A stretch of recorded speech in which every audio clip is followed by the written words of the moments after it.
যে শাশুড়ি না সে খুব খারাপ, আমার সাথে খুব খারাপ ব্যবহার করেছে। তোমার সঙ্গে আমার কথা আছে।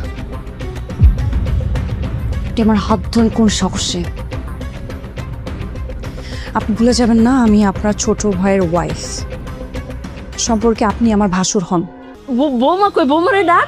এই তো তোমার বৌমা। ও বৌমা, এই যে তোমার ফুপা, এটা কিন্তু আমার ভাই। কত বছর পরে দেখলাম। যাও তাতে রান্না বসাও। হ্যালো ভিউয়ার্স, আসসালামু আলাইকুম। কেমন আছেন সবাই? আশা করি সকলে অনেক ভালো আছেন। আপনারা ইতিমধ্যেই দেখে ফেলেছেন এটা আমাদেরই গল্প নাটকের ১৬ নম্বর পর্ব। তো আপনারা যারা ১৬ নম্বর পর্ব দেখে ফেলেছেন তারা অধীর আগ্রহে অপেক্ষা করছেন ১৭ নম্বর পর্বের জন্য। ১৭ নম্বর পর্বটি কবে আসবে জানিয়ে দেব আজকের এই ভিডিওতে, তাই সম্পূর্ণ ভিডিওটি দেখতে থাকুন, কোনো রকম স্কিপ করা ছাড়া। আর আপনি যদি এই চ্যানেলের নতুন দর্শক হয়ে থাকেন তাহলে এই চ্যানেলটি সাবস্ক্রাইব করে পাশে থাকা বেল আইকনটি বাজিয়ে দিন, তাহলে যে কোনো নাটকের আপডেট আপনার কাছে সবার আগে পৌঁছে যাবে। আপনারা গত পর্বে দেখেছেন একটি মধ্যবিত্ত পরিবারের অভ্যন্তরীণ কলহ, সম্পর্কের টানাপোড়েন এবং পারিবারিক জটিলতার চিত্র ফুটে উঠেছে। মেহরিন তার পরিবারের অমতে সমীরকে বিয়ে করে শ্বশুরবাড়িতে আসে, কিন্তু সেখানে তাকে প্রতিনিয়ত লাঞ্ছনা ও অবজ্ঞা শিকার হতে হয়।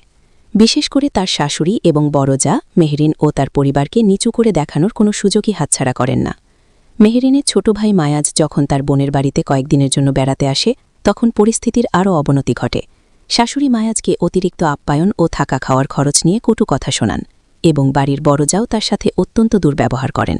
সমীর বেকার হওয়ায় মেহরিনকে আরও বেশি প্রতিকূল পরিস্থিতির মোকাবেলা করতে হয়। নিজের ভাইয়ের প্রতি পরিবারের এমন অপমানজনক আচরণ দেখে মেহরিন গভীরভাবে মর্মাহত হয় এবং সে বুঝতে পারে তার ভাইয়ের জন্য এই পরিবেশ মোটেও সুখকর নয়। তাই সে চোখের জল মুছে ছোট ভাইকে আগলে রাখে এবং তাকে কোনো কিছু না জানিয়ে বাবার বাড়িতে ফেরত পাঠানোর সিদ্ধান্ত নেয়, যাতে তার ভাই বোনের শ্বশুরবাড়ির তিক্ততার আঁচ না পায়।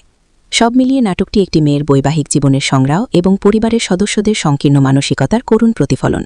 আপনারা যারা অধীর আগ্রহে অপেক্ষা করছেন ১৭ নম্বর পর্বের জন্য, ১৭ নম্বর পর্বটি আসতে চলেছে আগামী বুধবার দুপুর ১২টার সময়। আপনারা কে কোথায় থেকে ভালোবেসে এই ভিডিওটি দেখছেন তারা সকলেই কমেন্ট করে জানাতে ভুলবেন না।